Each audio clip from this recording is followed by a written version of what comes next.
أعوذ بالله من الشيطان الرجيم. بسم الله الرحمن الرحيم. يسألك الناس عن الساعة قل إنما علمها عند الله وما يدريك لعل الساعة تكون قريبا. إن الله لعن الكافرين وأعد لهم سعيرا خالدين فيها أبدا لا يجدون وليا ولا نصيرا.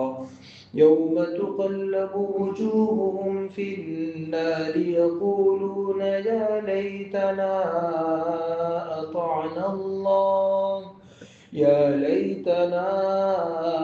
أطعنا الله وأطعنا الرسولا. وقالوا ربنا إنا أطعنا سادتنا وكبراءنا فأضلونا السبيلا. ربنا آتهم ضعفين من العذاب والعنهم لعنا كبيرا. يا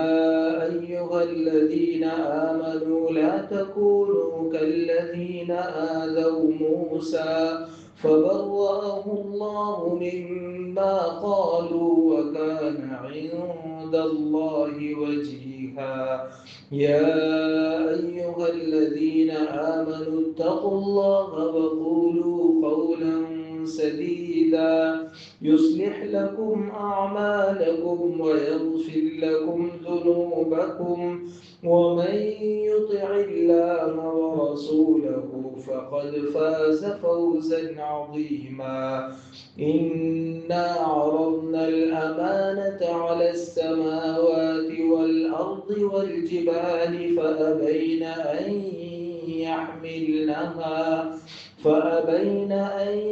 يحملنها وأشفقن منها وحملها الإنسان إنه كان ظلوما جهولا. ليعذب الله المنافقين والمنافقات والمشركين والمشركات ويتوب الله على المؤمنين والمؤمنات وكان الله غفورا رحيما. صدق اللہ العظیم. محترم بھائیو، دوستو، بزرگوں، سورہ احزاب کی تقریباً 10-11 آیتیں ہمارے سامنے جو بالکل اخیر کی آیتیں ہیں تلاوت کی گئی. ان آیتوں سے پہلے اللہ تعالیٰ نے یہ مضمون بیان کیا تھا کہ مدینے میں منافق لوگ جو ان کے بڑے بڑے سردار ہیں وہ خود تو کچھ کرتے نہیں ہیں، لیکن منافق اور یہودی اپنے چھوٹے چھوٹے لوگوں کو، اپنے چھوکروں، اپنے چیلوں چپاٹوں کو اس بات پر ابھارتے ہیں کہ وہ مسلمان عورتیں، خاص کر کے جو باندیاں ہیں، وہ اگر بازاروں میں اور ادھر ادھر گلی کوچوں میں نظر آئیں تو ان کے ساتھ چھیڑ چھاڑ کریں. اس کے جواب میں اللہ تعالیٰ نے کہا کہ یہ تو اللہ اور اس کے رسول کو تکلیف پہنچانے والا عمل ہے. پھر اللہ نے ان کو دھمکی دی کہ اگر تم اس سے باز نہیں آئے تو ایک موقع ایسا آئے گا کہ تم سب کو مدینے سے نکال دیا جائے گا، اور آخرت کا عذاب اور آخرت کی سزا تو بڑی سخت ہے. دنیا میں بھی ذلیل ہوں گے اور آخرت میں بھی. تو چونکہ ان کو آخرت کے عذاب سے بھی دھمکایا گیا تھا، ڈرایا گیا تھا، اور یہ کہا گیا تھا کہ قیامت کے بعد ایک دن آنے والا ہے، تو وہ قیامت کو ماننے والے نہیں تھے. مسلمانوں کے اس اور قرآن پاک کے اس جواب میں وہ لوگ یوں کہتے تھے،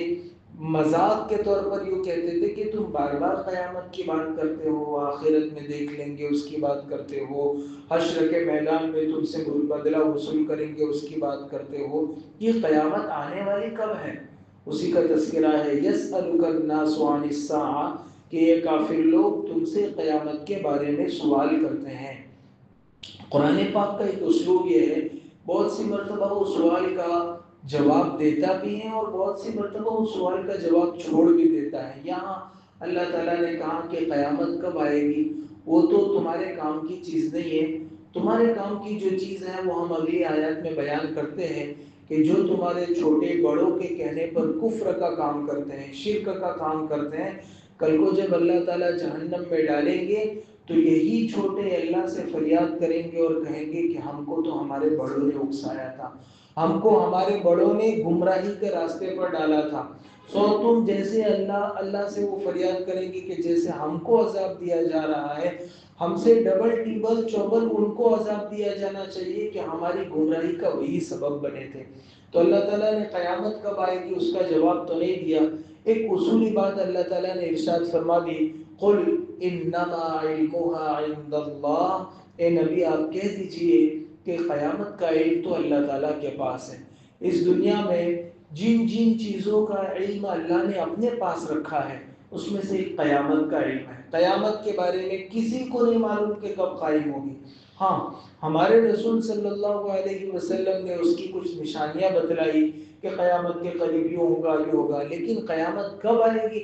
حتیٰ کہ سور پھونکنے والے فرشتے کو بھی معلوم نہیں ہوگا کہ قیامت کب آئے گی، وہ تو اللہ تعالیٰ جس دن چاہیں گے اس دن قیامت قائم فرما دیں گے۔ تو قرآن پاک کا یہ دو ٹوک فیصلہ ہے کہ قیامت کا علم دنیا میں اللہ کے سوا کسی کو نہیں ہے۔ قل انما علمها عند اللہ، اے نبی جی تم جواب میں کہہ دو کہ اس قیامت کا علم تو اللہ تعالیٰ کے پاس ہے۔ وما يدريك لعل الساعة تكون قريبا، اور تم کو کیا خبر کہ شاید قیامت قریب ہی آ گئی ہو، جو چیز آنے والی ہے وہ ایک دن آنے والی ہے۔ عربی میں مقولہ ہے ما هو آت فهو قریب، جو چیز آنے والی ہے اس کو قریب ہی سمجھو، یہ بس سمجھو کہ ابھی تو بہت دور ہے، ابھی تو بہت دور ہے۔ تو قرآن بھی یہ کہہ رہا ہے کہ تم کیا جانو قیامت تمہارے سر پر آ کر کھڑی ہو، اور ویسے بھی جس آدمی کی موت ہو گئی اس کے لیے تو اس کی قیامت قائم ہو ہی گئی، تو آدمی کو اپنی موت کا بھی کبھی علم نہیں ہوتا ہے کہ کب موت واقع ہونے والی ہے۔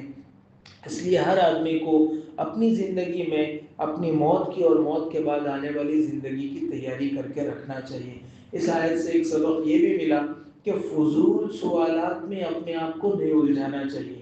ان یہودیوں اور منافقوں کا کام یہ تھا کہ وہ اسلام لاتے،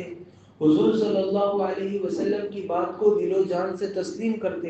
وہ اس کے بجائے یہ پوچھنے لگے کہ قیامت کب آئے گی۔ ایسے ہی بعض مسلمانوں کا حال یہ ہے کہ نماز چھوڑتے ہیں، روزہ چھوڑتے ہیں، زکوٰۃ چھوڑتے ہیں، اور پھر پوچھتے ہیں کہ قرآن پاک کی اس آیت کا کیا مطلب ہے، اس حدیث کا کیا مطلب ہے۔ صرف نالج لینے کے لیے، عمل کے لیے نہیں، شریعت اور نالج کے لیے نہیں ہے بلکہ شریعت عمل کرنے کے لیے۔ تو ایسے ہی سوالات پوچھنے چاہیے جن سے عمل کا تعلق ہو۔ بہت سے لوگ پوچھتے کہ اصحاب کہف کے کتے کا رنگ کیا تھا، ذوالقرنین کی دیوار کہاں تھی، وہ علمی باتیں ہیں اور اس کو مفسرین نے اپنی کتاب میں لکھا ہے۔ ایک عام مسلمان کو تو قرآن پاک کے ان آیتوں پر غور کرنا چاہیے جن آیتوں میں اللہ نے اس کے لیے عبرت اور نصیحت کی باتیں لکھی ہیں اور ارشاد فرمائی۔ اگر اصحاب کہف کے کتے کا رنگ معلوم بھی ہو گیا تو اس کا کیا فائدہ ہونے والا ہے؟ اس کا کوئی فائدہ، تو اس کو تو ایسی چیز لینا چاہیے جس سے اس کو عبرت حاصل ہو، اس کی اپنی زندگی سنورے۔ ایک صحابی نے حضور صلی اللہ علیہ وسلم سے پوچھا یہی سوال کہ اللہ کے رسول قیامت کب آئے گی؟ تو حضور نے پوچھا کہ تم نے اس کے لیے کیا تیاریاں کر رکھی؟ آپ نے پلٹ کر ان کو یہ کہا کہ تم نے معلوم یہ ہوا کہ اس کی فکر میں رہنے کے بجائے اس کی فکر میں رہنا چاہیے کہ میری اپنی زندگی کے اعمال کا کیا۔ بہت سے لوگ حالات کو بدلتا ہوا دیکھتے ہیں کہ فلسطین میں یہ چل رہا ہے، کل امام مہدی رضی اللہ عنہ آ جائیں گے، اور اسی جستجو میں رہتے ہیں کہ قیامت کب آئے گی، امام مہدی رضی اللہ عنہ کب آئیں گے، اور اسی میں رہتے ہیں۔ فجر کی نماز جا رہی ہے، ظہر کی نماز جا رہی ہے، فرائض کے لالے پڑے ہوئے ہیں اور وہ قیامت کے انتظار میں بیٹھے ہیں۔ تو قیامت کا انتظار تو وہ کرے گا جس نے اس کے لیے تیاریاں کر رکھی ہوں۔ اس آیت کریمہ سے ہم کو یہ سبق ملا کہ اپنے آپ کے لیے اور موت کے بعد آنے والی زندگی کے لیے آدمی کو تیاری کرنی چاہیے۔ یہاں اگرچہ منافقوں کو اللہ تعالیٰ، یہودیوں کو، کافروں کو کہہ رہے ہیں کہ تم قیامت کا کیا پوچھتے ہو، تمہاری کام کی باتیں ہم آگے بیان کرتے ہیں۔ یہ جو تم چھوٹوں کو اکساتے ہو نا، یہی چھوٹے تمہارے یہاں کل اللہ تعالیٰ کے یہاں تمہارے بارے میں کیا کہیں گے۔ ان اللہ لعن الکافرین واعد لهم سعیرا، اس بات میں کوئی شک نہیں ہے کہ اللہ تعالیٰ نے کافروں پر لعنت کی ہیں، ان کو اپنی رحمت سے دور کر رکھا ہے، وَأَعَدَّ لَهُمْ سَعِيرًا، اور ان کے لیے بھڑکتی ہوئی آگ تیار کی ہے، خالدین فیہا ابدا، اس آگ میں ایک دو دن نہیں رہنا ہے، اس آگ میں وہ ہمیشہ ہمیش رہیں گے۔ اور دنیا میں تو کوئی آگ میں جائے تو کوئی بچانے والا ہوتا ہے، کوئی مددگار ہوتا ہے، آگے اللہ فرماتے ہیں کہ جہنم کی آگ میں جانے کے بعد لا یجدون ولیا ولا نصیرا، وہ نہ کوئی اپنا حمایت کرنے والا اور نہ کوئی مدد کرنے والا پائیں گے۔ ابھی تو مدینہ کی گلیوں میں، ابھی تو جو ہے وہ دوسری جگہوں پر کسی کو مسلمان کو ستا کر اپنے جھنڈوں کو اور اپنے قبیلوں کو بلا کر کسی مددگار کو اپنے سامنے کھڑا رکھ کر بچ جاتے ہیں، لیکن جہنم کی آگ سے نہیں بچ پائیں گے۔ یوم تقلب وجوہہم فی النار، جس دن ان کافروں کے چہروں کو آگ میں الٹ پلٹ کیا جائے گا۔ بعض مفسرین نے لکھا ہے کہ جیسے کباب کو سینکتے ہیں، ہر طرف سے الٹ پلٹ کر سینکا جاتا ہے، اللہ تعالیٰ کافروں کو، یہودیوں کو، منافقوں کو جہنم میں اسی طرح عذاب دیں گے کہ ان کے چہروں کو الٹ پلٹ کر رکھا جائے گا تاکہ ہر طرف سے وہ آگ کے عذاب کو چکھیں اور برداشت کریں۔ اس دن کافر کیا کہیں گے؟ یقولون یا لیتنا اطعنا اللہ واطعنا الرسول، تو وہ کافر لوگ کہیں گے کہ کاش کہ ہم نے دنیا میں اللہ کی اطاعت کی ہوتی اور ہم نے دنیا میں رسول کا کہنا مان لیا ہوتا۔ لیکن اس دن کا حسرت کرنا، اس دن کا افسوس کرنا، اس دن کا کاش کہنا کچھ کام نہیں آئے گا۔ آگے اللہ فرماتے ہیں وَقَالُوا رَبَّنَا إِنَّا أَطَعْنَا سَادَتَنَا وَكُبَرَاءَنَا فَأَضَلُّونَا السَّبِيلَ، اور وہ کافر لوگ کہیں گے اے ہمارے رب، یقیناً ہم نے دنیا میں اپنے سرداروں کا اور اپنے بڑوں کا کہنا مانا تھا، سو انہوں نے ہم کو سیدھے راستے سے گمراہ کر دیا۔ ہم خود گمراہ نہیں ہوئے، ہمارے بڑوں نے، ہمارے جو گرو تھے انہوں نے ہم کو گمراہ کیا۔ ربنا آتِهِمْ ضِعْفَيْنِ مِنَ الْعَذَابِ وَالْعَنْهُمْ لَعْنًا كَبِيرًا، جیسے آپ ہم کو عذاب دے رہے ہیں سو انہوں نے ہم کو سیدھے راستے سے گمراہ کر دیا، تو اے ہمارے رب آپ ان سرداروں کو دو گنا یعنی ڈبل عذاب دیجئے اور ان پر ایسی لعنت کیجئے جو بڑی بھاری لعنت ہو،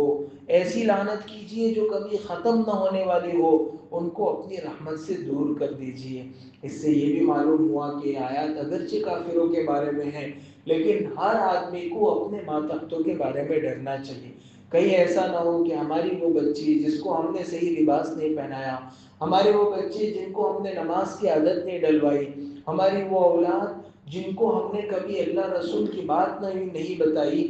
وہ اولاد اللہ کے یہاں کھڑے ہو کر ہمارے بارے میں شکایت کر دے کہ یہ وہ باپ تھا جس نے ہم کو موبائل چلانا سکھایا، جس نے ہم کو گاڑی چلانا سکھایا، جس نے ہم کو کاروبار کرنا سکھایا، جس نے ہم کو کھیتی کرنا سکھایا، جس نے ہم کو دنیا میں لوگوں کے ساتھ کمیونیکیشن تعلقات کیسے رکھنا ہے وہ سب سکھایا، یہ نہیں بتایا کہ اللہ سے تعلق کیسے رکھنا، رسول کی بات کو کیسے ماننا۔ اے اللہ جیسے آپ ہم کو عذاب دے رہے ہیں، یہ ہمارا باپ، یہ ہماری ماں، یہ بھی تو ہمارے گھر کے ذمہ دار تھے، انہوں نے کبھی ہم کو اچھی بات کی طرف توجہ نہیں دلائی، ہمارے ساتھ ساتھ ان کو بھی عذاب دے دیجیے۔ تو اس وقت پھر آدمی کہاں جائے گا؟ اور وہاں تو لا یجدون ولیا ولا نصیرا، وہاں کوئی مددگار نہیں ہوگا۔ آدمی اس وقت افسوس کرے گا، حسرت کرے گا کہ کاش میں نے اپنے اولاد کو دین کی تعلیم دلائی ہوتی، کاش میں نے اپنے بچوں کو جماعت میں بھیج دیا ہوتا، کاش میں نے ان کی دینی تعلیم اور تربیت کی فکر کی ہوتی، کاش میں ان کو پابندی کے ساتھ مکتب میں قرآن پڑھنے کے لیے میں نے بھیجا ہوتا، اسکول کی تعلیم کے پیچھے ایسا دیوانہ نہ ہوتا کہ قرآن پاک کی تعلیم کو میں نے چھوڑ دیا، ایسا اگر میں نے نہ کیا ہوتا تو بہت اچھا تھا۔ لیکن اس دن یہ افسوس اور حسرت کرنے کا آدمی کو کوئی فائدہ نہیں ہوگا۔ کلکم راع وکلکم مسئول عن رعیتہ، ہر آدمی ذمہ دار ہے، اور حضور صلی اللہ علیہ وسلم نے فرمایا کہ ہر ذمہ دار سے اس کی ذمہ داری کے متعلق، اس کے ماتحتوں کے متعلق پوچھا جائے گا۔ اس لیے آدمی کو ہمیشہ اس کا بھی اہتمام کرنا چاہیے۔ آگے آنے والی آیت میں اللہ تعالیٰ ارشاد فرماتے ہیں یا ایھا الذین آمنوا لا تکونوا کالذین آذوا موسیٰ فبرأہ اللہ مما قالوا وکان عند اللہ وجیہا۔ آپ نے اس پوری سورت کے سبق میں دیکھا ہوگا کہ اس سورت کا زیادہ تر مضمون یہ ہے کہ رسول کو تکلیف مت پہنچاؤ، اللہ کے نیک بندوں کو تکلیف نہ پہنچاؤ۔ اس آیت میں بھی اللہ نے ایک مثال دے کر سمجھایا، ایک واقعہ بیان کیا، اے ایمان والو تم ان لوگوں کی طرح نہ ہو جانا جنہوں نے تہمت لگا کر موسیٰ علیہ السلام کو ستایا تھا۔ یہ کیا قصہ ہے؟ خود بخاری شریف میں حضرت ابو ہریرہ رضی اللہ عنہ سے روایت ہے۔ بخاری شریف کی کتاب التفسیر اور کتاب الانبیاء دونوں میں یہ روایت موجود ہے۔ خود حضور صلی اللہ علیہ وسلم نے اس آیت کی تفسیر بیان فرمائی اور آپ نے فرمایا کہ دراصل حضرت موسیٰ علیہ السلام چونکہ پیغمبر تھے، نبی تھے، اور پیغمبر فطری طور پر حیادار ہوتا ہے، شرم والا ہوتا ہے، تو وہ ہمیشہ لوگوں کے سامنے غسل نہیں کرتے تھے، ہمیشہ تنہائی میں غسل کرتے تھے۔ اس زمانے میں ہماری طرح غسل خانے تو نہیں ہوتے تھے، تو ندی پر، تالاب پر کہیں بھی جاتے تھے تو تنہائی میں غسل کرتے تھے یا پردہ لگا کر غسل کرتے تھے۔ اب چونکہ ان کی قوم بنی اسرائیل بڑی ٹیڑھی قوم تھی اور بڑی انہوں نے اپنے نبی کی نافرمانی کی اور ان کو بہت ستایا، تو انہوں نے اس موقع سے حضرت موسیٰ علیہ السلام کے بارے میں یہ مشہور کر دیا کہ ہم سب، ان کے یہاں یہی رواج تھا، مرد حضرات جب بھی نہاتے تھے تو پورے کپڑے اتار کر نہاتے تھے، کوئی شرم و حیا نہیں تھی۔ تو بنی اسرائیل نے یہ مشہور کر دیا کہ ہم سب مرد تو بغیر کپڑے کے نہاتے ہیں، یہ موسیٰ ہمیشہ تنہائی میں نہاتا ہے، پردہ کر کے نہاتا ہے، ضرور اس کے بدن میں کوئی بیماری ہے۔ اس زمانے میں برس، یہ جو سفید داغ ہوتے ہیں، وہ بہت بری بیماری سمجھی جاتی تھی، لا علاج بیماری سمجھی جاتی تھی، کہ ان کو جو ہے وہ برس کا داغ ہے۔ بعض لوگوں نے مشہور کر دیا کہ ان کی شرمگاہ کے نیچے کے حصے میں جو دو حصے ہوتے ہیں، وہ نیچے والے حصے میں ایک حصہ پھول گیا ہے، جس کو اردو میں خصیتین کہتے ہیں، تو وہ یہ چھپانے کے لیے ایسا کرتے ہیں۔ انہوں نے حضرت موسیٰ علیہ السلام پر یہ تہمت لگائی، اور اللہ کا اپنے انبیاء کے ساتھ ایک خصوصی معاملہ یہ ہے کہ اللہ تعالیٰ انبیاء کے جسم میں کوئی ایسا ظاہری عیب، جسمانی عیب بھی نہیں رکھتے ہیں جس سے لوگ ان سے دور بھاگیں۔ اس لیے کوئی نبی آنکھ سے معذور نہیں، کوئی نبی 1,24,000 انبیاء میں سے کوئی نبی پاؤں سے معذور نہیں، ہاتھ سے معذور نہیں، جسم پر کوئی ایسا داغ نہیں ہے جس سے لوگوں کو برا محسوس ہو۔ تو اللہ نے اپنے انبیاء، اپنے محبوب، اپنے برگزیدہ پیغمبروں کو جیسے باطنی اور اخلاقی عیبوں سے اور نقصانات سے پاک رکھا ہے، ویسے ظاہری عیب بھی ان میں کوئی نہیں ہے۔ اب جب لوگوں نے مشہور کر دیا حضرت موسیٰ علیہ السلام کے بارے میں، تو اللہ تعالیٰ نے چاہا کہ اس معاملے کا تصفیہ ہونا چاہیے، یہ بات لوگوں کے سامنے کھل کر آنی چاہیے۔ ایک مرتبہ ایسا ہوا کہ حضرت موسیٰ علیہ السلام کسی تالاب یا دریا ندی کے کنارے نہا رہے تھے، اور نہانے سے پہلے جو پتھر بہت قریبی تھا، اس پتھر پر انہوں نے اپنے کپڑے نکال کر رکھے کہ جب میں نہا کر آؤں گا یہاں کوئی اور ہے نہیں، میں پہن لوں گا۔ جب وہ نہا کر باہر نکلے تو اللہ تعالیٰ نے قدرتی طور پر اس پتھر کو اللہ نے چلنے کی طاقت دی۔ اب وہ پتھر جو ہے وہ آگے آگے لڑکنے لگا، ان کے کپڑے لے کر آگے چلنے لگا۔ موسیٰ علیہ السلام پیچھے پیچھے جا رہے ہیں، ان کا دھیان انہیں کپڑوں کی طرف ہے، پتھر تیزی سے آگے کی طرف لڑک رہا ہے۔ موسیٰ کہہ رہے ثوبی حجر ثوبی حجر، اے پتھر میرے کپڑے مجھ کو دے دے، اے پتھر میرے کپڑے مجھ کو دے دے۔ وہ پتھر لڑکتا لڑکتا، چلتا چلتا، دوڑتا دوڑتا، وہ ایک ایسی جگہ جا کر رکا جہاں بہت سارے بنی اسرائیل کے مرد تھے۔ حضرت موسیٰ علیہ السلام کا ان لوگوں کی طرف دھیان نہیں تھا، ان کا تو اپنے کپڑے کی طرف دھیان تھا۔ انہوں نے دیکھا کہ موسیٰ کے جسم میں جو ہم نے مشہور کر رکھا ہے کہ داغ ہیں، یا ہم نے مشہور کر رکھا ہے کہ شرمگاہ کی کوئی بیماری ہے، ایسا کچھ بھی نہیں ہے۔ موسیٰ علیہ السلام نے فوراً وہ کپڑے لیے اور اپنا سطر چھپایا، اور ان کی جو لاٹھی تھی اس لاٹھی سے پتھر کو مارنا شروع کیا۔ حضور صلی اللہ علیہ وسلم نے فرمایا خدا کی قسم، موسیٰ کی لاٹھی نے اس پتھر پر اپنی مار کے نشان چھوڑے۔ موسیٰ علیہ السلام بڑے طاقتور پیغمبر تھے، تو ان کے لکڑی مارنے سے پتھر پر، عام طور سے پتھر پر چٹان جو ہے اس پر لکڑی مارو تو لکڑی ٹوٹ جاتی، لیکن موسیٰ علیہ السلام بھی طاقتور، ان کا عصا بھی معجزے والا، تو اس چٹان پر حضرت موسیٰ علیہ السلام کی لکڑی مارنے کے باقاعدہ نشانات پڑ گئے تھے۔ یہ سارا قصہ حضور صلی اللہ علیہ وسلم نے بیان فرمایا، اور پھر آپ صلی اللہ علیہ وسلم نے کہا کہ اس آیت کریمہ میں یہی قصہ اللہ تعالیٰ مراد لے رہے ہیں، یہی قصہ بیان کیا گیا ہے کہ ایمان والو تم ان لوگوں کی طرح مت ہو جانا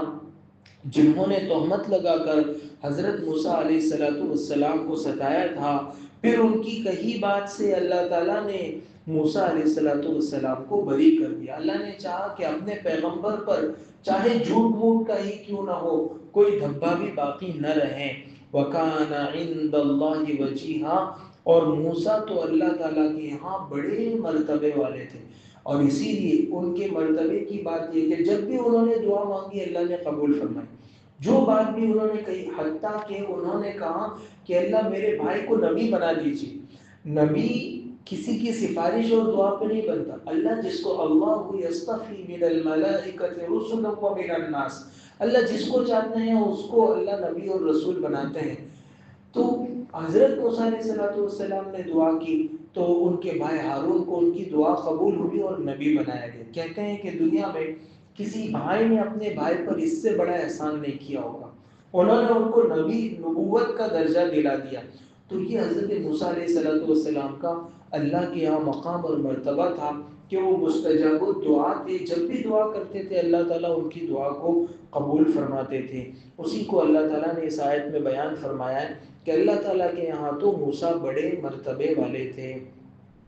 یا ایھا الذین آمنوا اتقوا اللہ وقولوا قولا سدیدا، اے ایمان والو تم اللہ تعالیٰ سے ڈرو اور سیدھی بات بولو، اللہ تعالیٰ سے ڈرو، تقوی اختیار کرو۔ اتقوا اللہ، اے ایمان والو تقوی اختیار کرو۔ سوال یہ ہے کہ تقوی کیسے اختیار کریں گے؟ آگے اللہ نے فرمایا وقولوا قولا سدیدا، قول سدید، اچھی بات، سیدھی بات بولو۔ قول سدید کا مطلب یہ ہے کہ بات نرم ہو،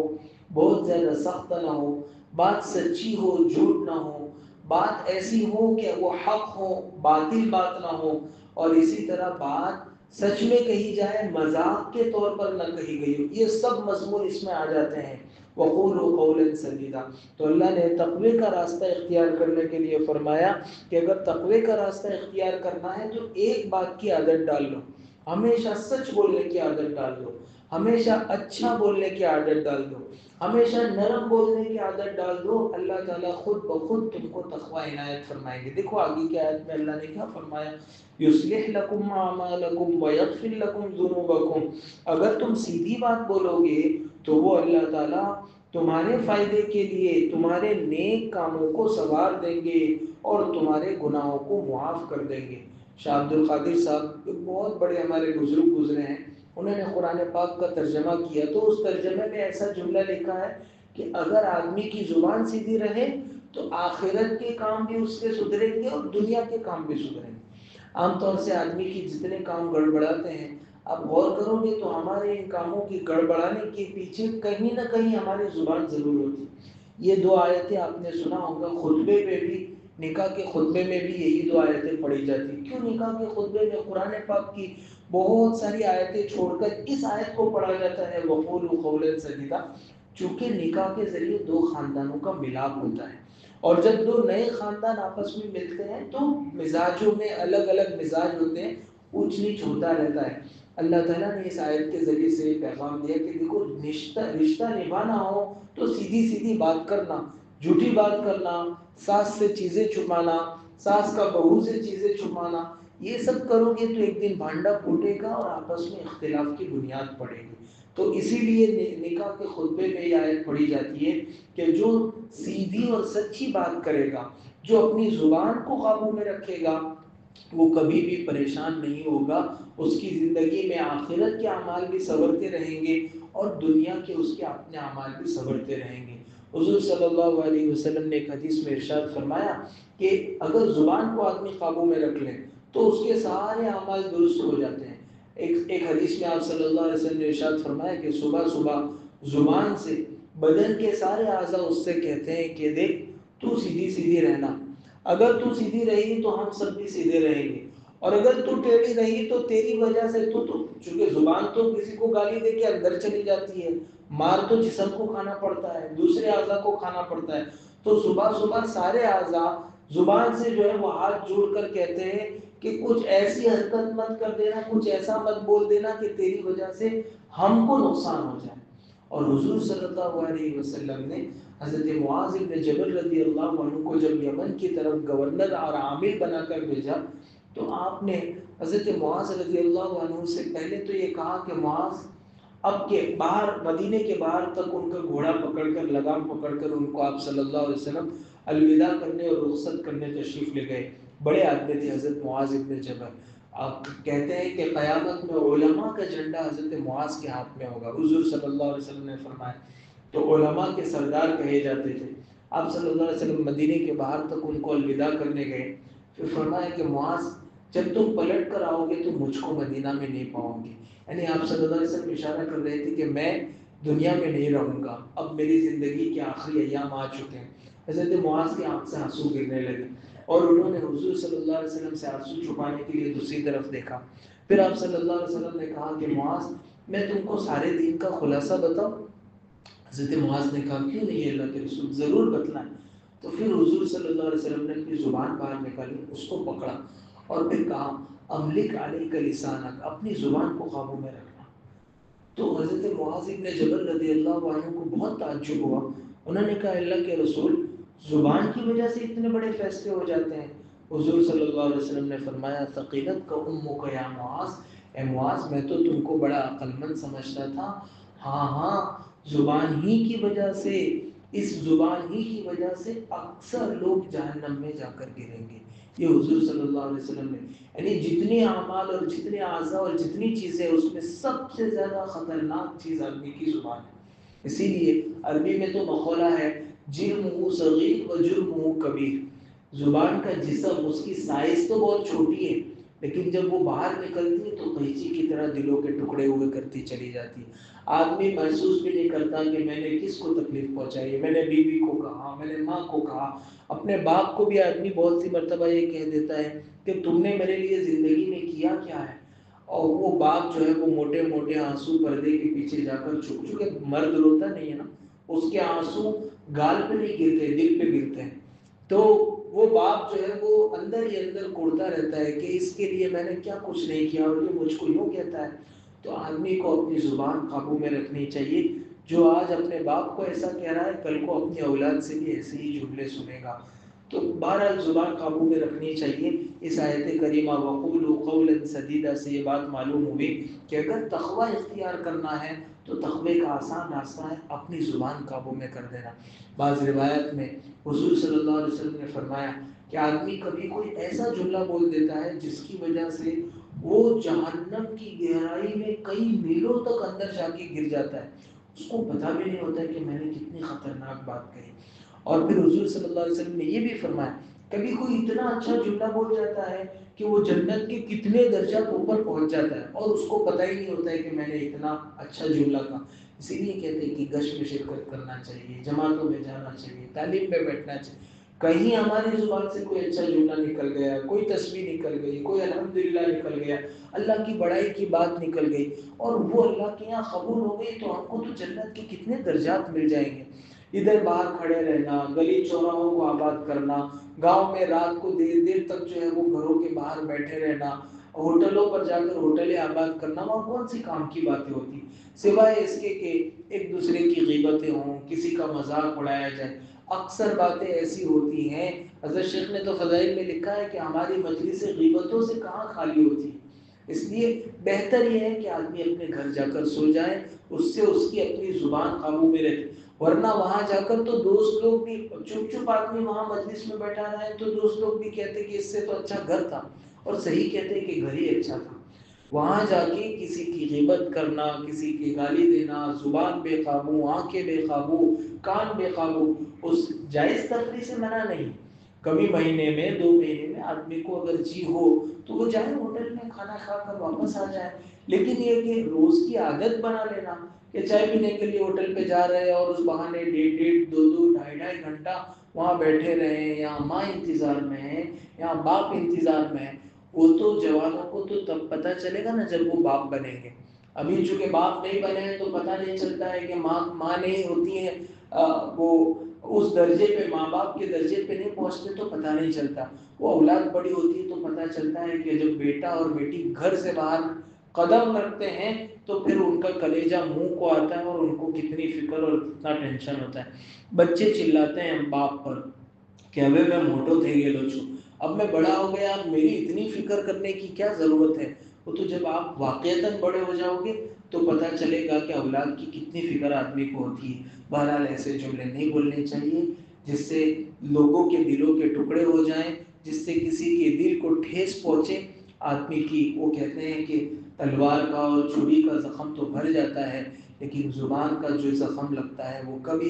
ہمیشہ ہرا رہتا ہے، وہ کبھی بھرتا نہیں ہے۔ بہرحال اس آیت کریمہ میں اللہ نے فرمایا تقوی اختیار کرو، اور تقوی اختیار کرنا ہے تو سیدھی سیدھی بات بولو۔ اس کا نتیجہ یہ ہوگا کہ دنیا میں بھی تمہارے اعمال سنوریں گے اور اللہ تعالیٰ آخرت میں بھی تمہارے گناہوں کو معاف کرے گا۔ اور جس نے اپنی زبان کو اللہ رسول کے کہنے کے مطابق قابو میں رکھا، وَمَن يُطِعِ اللَّهَ وَرَسُولَهُ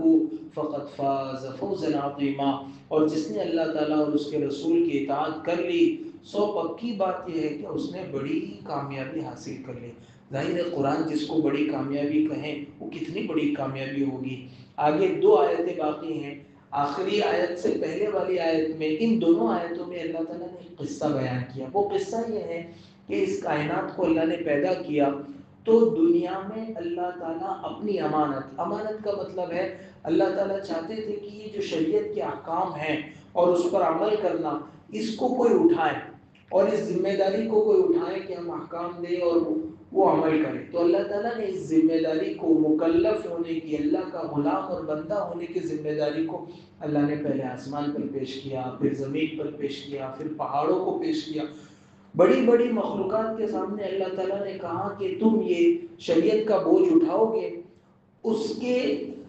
ساتھ جو چیز ہے اس کے ساتھ، تو وہ آسمان نے، زمین نے، پہاڑوں نے، سب نے پوچھا کہ اس کے ساتھ کیا ہے، اور اس کے ساتھ یہ ہے کہ اگر اس بوجھ کو اٹھاؤ گے اور اس کے مطابق عمل کرو گے تو ہم آخرت میں تم کو اتنا اتنا اتنا ثواب دیں گے، اور اگر اس میں کوتاہی کرو گے تو پھر آخرت میں تم کو عذاب ہوگا۔ تو پہاڑوں نے ہاتھ جوڑ دیے، آسمان نے کہا کہ اس سے تو بھلے ہم آپ کی اطاعت کرتے رہیں، ہم کو یہ نہیں چاہیے۔ پہاڑوں نے منع کر دیا، زمین نے منع، سب بڑی بڑی مخلوقات نے، اللہ تعالیٰ، حضرت سیدنا عبداللہ ابن عباس رضی اللہ عنہ کی روایت ہے کہ سب نے انکار کر دیا اور کہا کہ نہ ہم یہ ذمہ داری اٹھائیں، نہ ہم کو ثواب چاہیے نہ عذاب چاہیے، ہم تو آپ کے حکم کے پابند رہیں گے، جیسا آپ فرمائیں گے ویسا کریں گے۔ اور یہ چونکہ اللہ کی طرف سے آپشن دیا گیا تھا، آپ چاہو تو قبول کرو، اس لیے انہوں نے منع کر دیا۔ انسان کو جب یہ پیشکش کی گئی تو انسان نے کہا بالکل لاؤ، اس سے تو آپ راضی ہو جائیں گے، اچھا شریعت چاہیے، نماز پڑھنا ہے، یہ کرنا، ساری چیزیں، تو انسان نے ساری چیزیں اپنے سر لاد دی اور یہ کہا کہ ہم اس امانت کو اٹھائیں گے۔ اسی قصے کا اللہ تعالیٰ نے اس آیت میں تذکرہ فرمایا ہے، اِنَّا عَرَضْنَا الْأَمَانَةَ عَلَى السَّمَاوَاتِ وَالْأَرْضِ وَالْجِبَالِ، یقین رکھو یہ امانت ہم نے آسمانوں اور زمین اور پہاڑ کے سامنے، امانت سے مراد ہے شریعت، ایک تو امانت وہ جو ہم کہتے ہیں وہ بھی مراد ہے اور پوری شریعت بھی اس میں مراد ہے۔ امانت کے بارے میں حضور صلی اللہ علیہ وسلم نے فرمایا کہ سب سے پہلے آسمان سے زمین پر امانت اتاری گئی، پھر اس کے بعد ایمان، پھر اس کے بعد قرآن پاک اتارا گیا، اعمال اتارے، سب سے پہلے امانت۔ اور ایک اور دوسری حدیث میں آپ نے ارشاد فرمایا قیامت کے دن سب سے پہلے جو چیز قیامت کے قریب اٹھائی جائے گی وہ ہے امانت۔ لوگوں کے دلوں سے اللہ تعالیٰ امانت اٹھا دیں گے اور لوگ آپس میں ایک دوسرے کے ساتھ معاملات کریں گے لیکن کسی کو کسی پر بھروسہ نہیں ہوگا۔ آج دیکھو یہی حال ہے، آدمی جہاں بھی ہاتھ کر معاملہ کرتا ہے، کوئی سودا کرتا ہے، اندر تو جو ہے وہ چھٹیس اس کی جاگتی رہتی ہے، خطرے کی گھنٹی اندر بجتی رہتی ہے کہ کہیں یہ دھوکہ نہ دے دے، کہیں ایسا نہ ہو۔ حضور صلی اللہ علیہ وسلم نے فرمایا کہ امانت دار آدمی اتنے کم ہو جائیں گے کہ کہیں پورے شہر اور پورے قبیلے میں ایک آدمی امانت دار ہوگا تو لوگ اس کا تذکرہ کریں گے کہ بھائی فلاں آدمی بڑا امانت دار ہے۔ یعنی محلے میں، گاؤں گاؤں میں کوئی دور دور تک کوئی امانت دار آدمی نہیں ہوگا، کئی دور کسی کونے کھدڑے میں کوئی ہوگا تو لوگ اس کا چرچا کریں گے کہ بھائی وہ آدمی بڑا امانت دار ہے۔ اب ہم ہماری زندگی میں اور ہمارے اطراف اور سماج میں دیکھیں تو ایسا لگتا ہے کہ آپ صلی اللہ علیہ وسلم نے جو کچھ ارشاد فرمایا تھا وہ ہو بہو آئینہ بن کر ہمارے سامنے کھڑا ہے۔ بہرحال یہاں امانت سے پوری شریعت مراد ہے کہ اللہ نے آسمانوں اور زمین اور پہاڑوں پر امانت پیش کی، فَأَبَيْنَ أَن يَحْمِلْنَهَا، تو انہوں نے اس کی ذمہ داری کو اٹھانے سے انکار کر دیا، وَأَشْفَقْنَ مِنْهَا، اور اس ذمہ داری سے وہ سب ڈر گئے، وَحَمَلَهَا الْإِنسَانُ، اور انسان نے اس کو اٹھا لیا۔ اور انسان نے کیوں اٹھایا؟ انسان نے اس لیے اٹھایا کہ اللہ تعالیٰ کی رضامندی کو، اللہ کی نزدیک کو، اللہ کے قرب کو پانا تھا، اس لیے اٹھایا۔ إِنَّهُ كَانَ ظَلُومًا جَهُولًا، یقیناً انسان بہت بڑا ظالم اور بہت بڑا جاہل ہے۔ جاہل سے مراد ہے انجام نہیں معلوم کہ اس کا انجام کیا ہوگا، اور ظالم سے مراد ہے اپنے آپ پر ظلم کرنے والا، کیونکہ اس سے مراد ہے کافر، منافق اور یہودی لوگ مراد ہیں، کیونکہ وہ شریعت کی اس حکم کو اور شریعت کو فالو نہ کر کے اور اس کو قبول نہ کر کے اپنے آپ پر بھی ظلم کرتے ہیں اور اپنے انجام سے بھی ناواقف اور جاہل ہیں۔ اس امانت کا کیا نتیجہ ہوا؟ اللہ نے اگلی آیت میں بیان کیا، پوری انسانیت دو حصوں میں بٹ گئی، ایک مومنین، دوسرے منافقین اور مشرکین۔ دونوں کا کیا ہوگا اللہ تعالیٰ بیان فرماتے ہیں، لِيُعَذِّبَ اللَّهُ الْمُنَافِقِينَ وَالْمُنَافِقَاتِ وَالْمُشْرِكِينَ وَالْمُشْرِكَاتِ۔ احکام نہ ماننے کا، شریعت نہ ماننے کا انجام یہ ہوا کہ اللہ تعالیٰ عذاب دیں گے منافق مردوں کو اور منافق عورتوں کو۔ یہ عربی میں کہتے ہیں کہ لیعذب کا لام عاقبت کے لیے، عاقبت کا مطلب ہے انجام بتلانے کے لیے۔ اللہ نے شریعت اس لیے انسان کو پیش نہیں کی تھی کہ لوگوں کو جہنم میں ڈالے، اللہ نے تو اس لیے پیش کی تھی کہ لوگ عمل کریں اور آخرت میں اپنی جنت کمائیں۔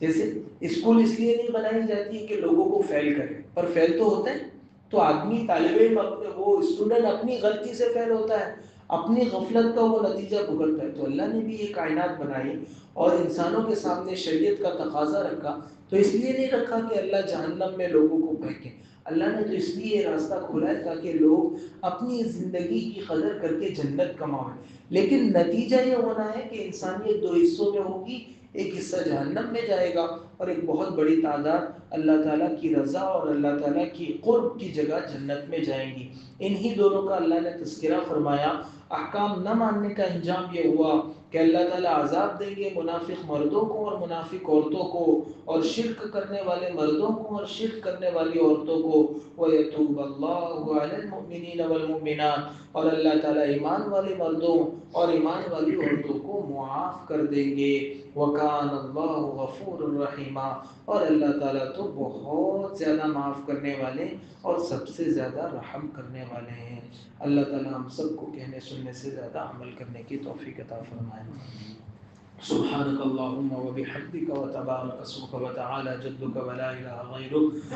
اللهم صل على سيدنا ومولانا محمد وعلى آل سيدنا ومولانا محمد كما صليت على إبراهيم وعلى آل إبراهيم إنك حميد مجيد، اللهم بارك على سيدنا ومولانا محمد وعلى آل سيدنا ومولانا محمد كما باركت على إبراهيم وعلى آل إبراهيم إنك حميد مجيد۔ ربنا ظلمنا أنفسنا وإن لم تغفر لنا وترحمنا لنكونن من الخاسرين، ربنا آتنا في الدنيا حسنة وفي الآخرة حسنة وقنا عذاب النار، ربنا هب لنا من أزواجنا وذرياتنا قرة أعين واجعلنا للمتقين إماما، اللهم إنا نسألك الصحة والعفة والأمانة وحسن الخلق والرضا بالقدر، اللهم إني أسألك الهدى والتقى والعفاف والغنى، اللهم إنا نسألك العفو والعافية في الدين والدنيا والآخرة، ربنا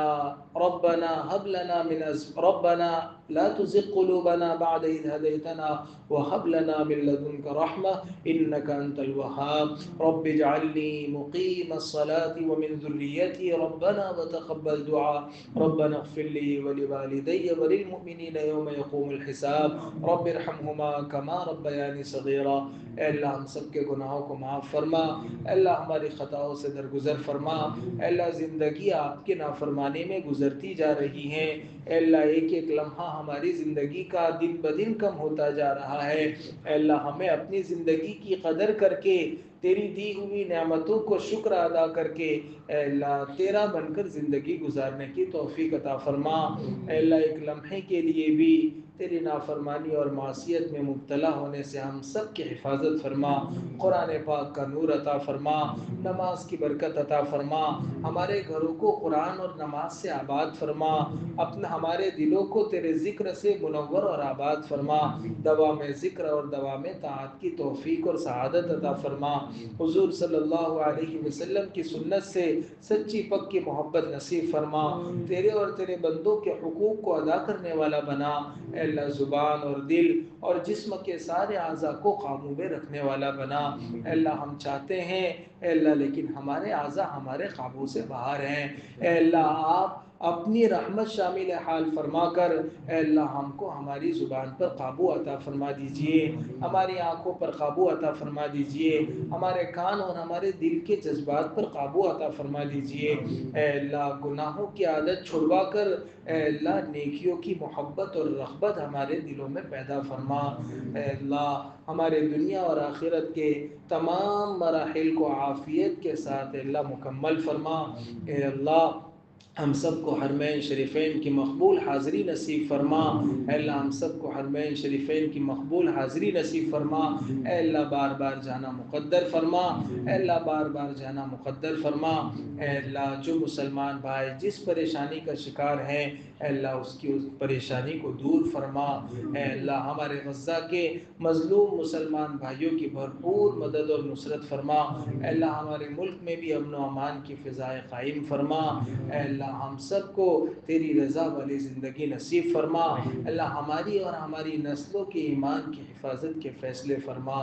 نبی اکرم صلی اللہ علیہ وسلم نے خیر کی لائن سے جتنی دعائیں مانگی اور بتلائی ہمیں اور پوری امت کو عطا فرما، جن شرور اور برائیوں سے پناہ مانگی ان سے ہماری اور پوری امت کو حفاظت فرما، ہمارا یہاں بیٹھنا قبول فرما، حاضرین مجلس کی جائز اور نیک تمنائیں پوری فرما، قرآن کی برکت سے اللہ بستی کو منور فرما، یہاں کے ماحول کی اللہ اصلاح فرما، اے اللہ قرآن پاک کی محبت اور اس کا عشق اے اللہ ہم میں سے ہر ایک کو نصیب فرما، اے اللہ یہاں مل بیٹھنے کو اے اللہ آخرت میں ہماری نجات کا ذریعہ بنا، اے اللہ ہماری پکڑ کا ذریعہ نہ بنا، اے اللہ ہماری نجات کا ذریعہ بنا، اے اللہ ہمارے دلوں کو قرآن پاک کی محبت سے آباد فرما،